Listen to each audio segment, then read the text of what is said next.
got a cool factor that you just can't find anywhere else. Words can hardly even describe it. Flying in front of 500,000 spectators, then you have your comrades in the race course, 8 other airplanes low to the ground, 50 feet, 200 miles per hour. We're hugging each other as we're going around pylons. Those close races are so intense because car racing is intense, but when you put people in an airplane and they're wingtip to wingtip trying to get around each other, it is intense and it's exciting. Most part, everybody's pretty fair, but every once in a while, some folks get a little dirty, and it's because they want to win. People look at me and say, "You race planes? You fly planes?" I'm like, "Yeah." They're like, "Wait, you fly planes?" I was like, "Yeah, I'm that red guy that just went around the track like 200 miles per hour, 50 feet. That was me."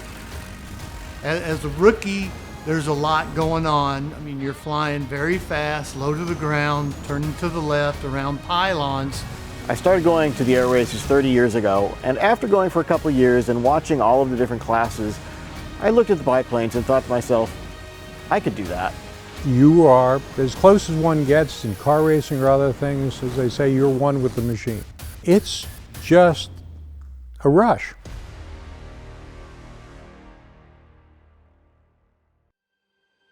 One Saturday we were out listening to the ball game.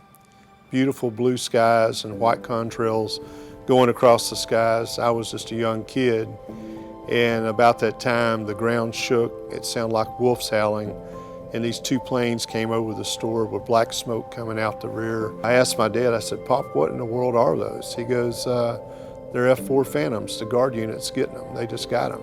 Going back when I said, "Dad, I think I'll do that one day," instead of my dad saying, "You've lost it.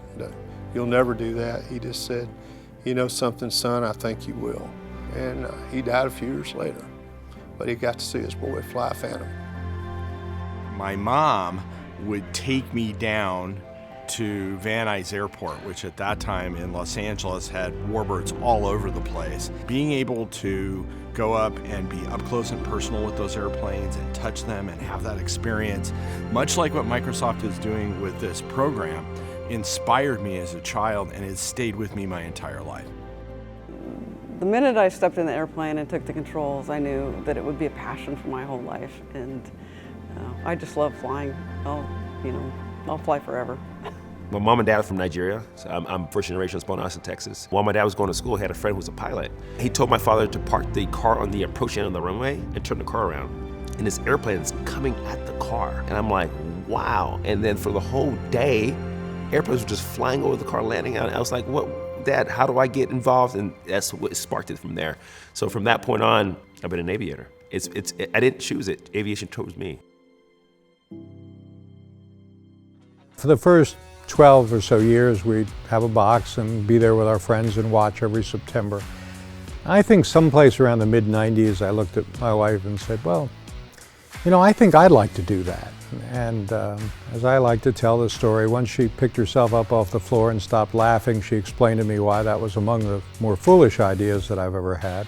Pilots who come here, they have to have a passion for it. It's such a challenging and frankly expensive sport for anybody to run, both for us to run the event, but then also for the pilots who fly here to take part. So they really have to truly have a love for the sport, a love for the competition, a love for the camaraderie. My favorite aspect of the Reno Air Races is the people that we're surrounded with. The reason why I kind of got into it was the caliber of individuals that go to that event. My friends that are racing are either retired or still flying for the commercial airlines. There's guys that work for NASA. I have a PhD in chemistry. I worked in Silicon Valley for 25 years before I retired to fly, and I fly air shows full-time now. That's my job when I'm not flying in the races.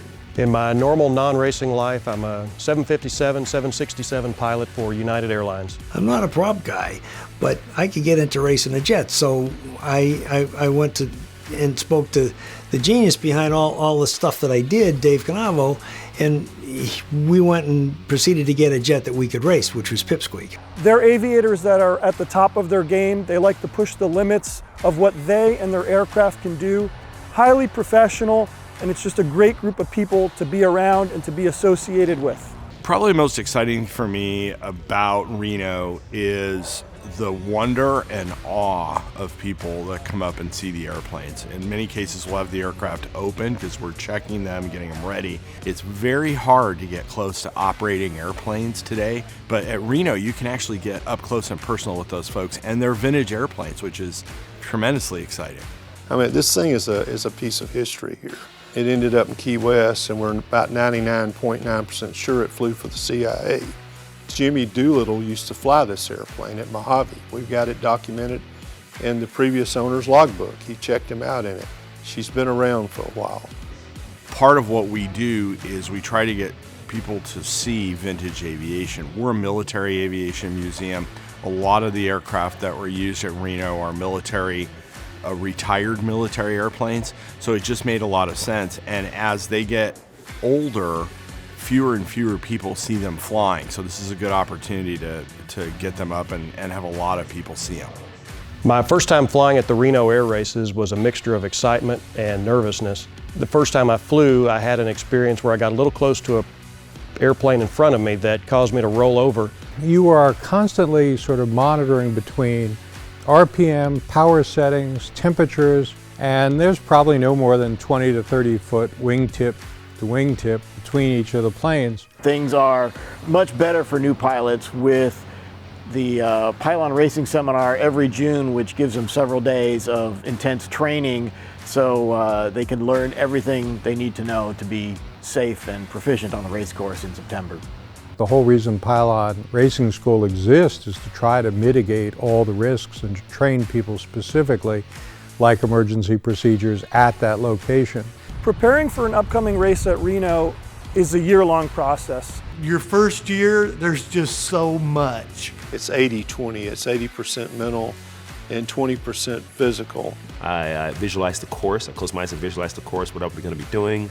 What we call chair flying the race course. It may seem odd, but we can actually pick out individual bushes and trees on the race course, and I'll study those checkpoints as we go into race week and literally fly the course maybe hundreds of times, just sitting on the ground or sitting in the aircraft itself. So obviously as the race gets closer, we have some very good briefings that us as a class that we do prior to each race. For the flying, I fly low over some fields local to my area and pull G's, get used to the G tolerance, and prepare my body for that.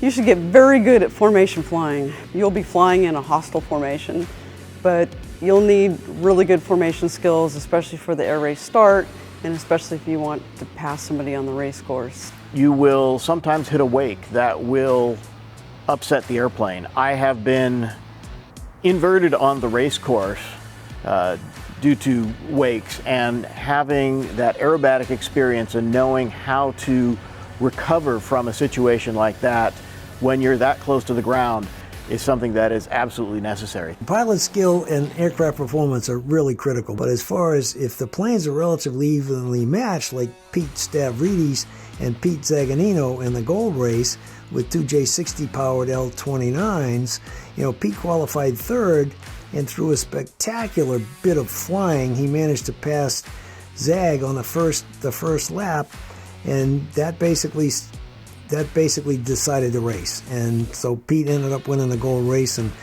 Reno got its first 500-mile-an-hour race in 5 years. There's an old adage, God didn't build it, and that really goes into airplanes. You never know what's going to happen, but if you know your equipment and you go through your equipment and you're focused on making sure that you go through that whole process before the airplane goes in the air, generally you're going to have a good outcome. The stakes are higher, in my opinion. The risks are higher, but the frequency is lower, and we'd like to keep it that way. It's just this amazing, I've almost described it as a violent combination of speed and sound as it goes by, that your hair stands on end and your adrenaline gets pumping, and it's just like, wow. They go by you and it's just unbelievable. My first race, I started in second place. I was second to the pole position, and I was able to pass Scott Nelson, who was first, and I won the race. So I won my first race, which made me, of course, wanting to come back again. One year we qualified at 240 miles an hour. I don't know if the clock was off or the atmospherics were just very unique that year, but that's the fastest the airplane has ever qualified Flying Big Red is a lot like driving a Harley Davidson with wings. And you can feel every aspect of it, every vibration, every rumble. And you can really, as you're flying it, the airplane talks to you. My best time in the Reno Air Races thus far was this past September 2021 in our L29 Viper with a winning goal time as the Reno Air Race champion in the jet class of 502 miles per hour. Pipsqueak is the fastest L39 to ever race at Reno. There was no rivalry at first. The original jet class, the planes were too slow, they were too quiet, nobody identified with them, and they were 50 miles an hour slower than the Unlimited, so there was no rivalry there. But when we got control and we started bringing the fast jets, in that first year we had 3 500-mile-an-hour qualifiers. We were now faster than the Unlimiteds, and now the rivalry started. When you got the throttle all the way over and you bend it over a couple inches, if that's all she'll do, that's all she'll do. Can't go any faster. That's when it's just all-out power, and no matter how good a pilot you are, you can't outdo that. Each year I try to make the plane just a little bit faster, which is fun, and it keeps the guys scrambling. So. The more I went, the more I became attached to what we call our September family, that cast of people, the racers, the crews, the spectators that are out there every year. We come together in September at the races as a big family. Even though there are competitors, we join arms and help each other out. Even if we know they're going to beat us, we help them get their planes ready and help support them in any way possible. There's a lot of camaraderie. It's a real honor to fly with the other pilots. Being respected by the other pilots, I think that's huge. I mean, these guys were from all over the world, right? So we come in September to race, and it's good to catch up with a lot of guys. It's the community of pilots that I think is so impressive and draws many of us to it.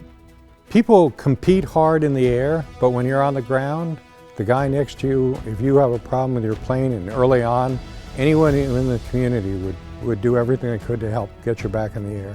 After the racing's over, our families all come together, we break bread together, have drinks together, our kids play in the hangar, and then we work on our airplanes together for the next day's event. It's a family. The pits is a giant family. Yeah, we're competitive.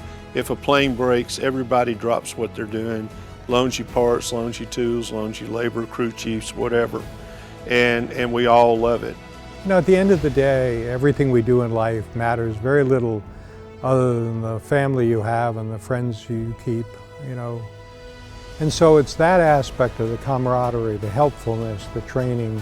Like all good friendships, it makes one's life richer. Simple as that. The Reno Air Races, also of course known as the STIHL National Championship Air Races, that's our official event title, coming to the Microsoft Flight Simulator is an incredibly exciting opportunity. And we need to bring younger people out. We need to get them involved. We need to get things that they're interested in, get them to see what this is about, and get them kind of excited about coming out and getting involved. It's going to introduce a whole lot more people that either weren't familiar with it or didn't know a whole lot about it to what air racing is, and hopefully bring them out to the actual live event in September. Plus, it'll also give those of us who actually do race something to do in the off season. This is one of the most fantastic things that I have ever seen. I mean, I looked at the renderings on the airplanes. They did a magnificent job. The airplanes look great. A year worth of emails, back and forth photos of the airplane, and asking questions on how the airplane sounds. They're getting like the degrees of the control movements. I mean, they're down to a T. I was surprised when I saw the airplane in the simulator. It looked just like my airplane. And I'm really excited to see how this is going to translate into an online community now that the races are going to become part of the Microsoft Flight Simulator. Somebody's going to play the game and go, you know what, I think I'm going to get a plane and go to Reno and race. That's what I did.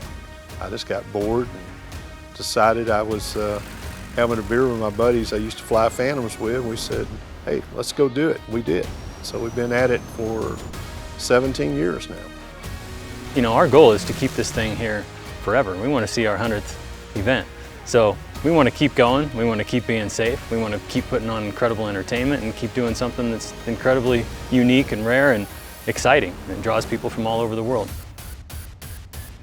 Gentlemen, you have a race.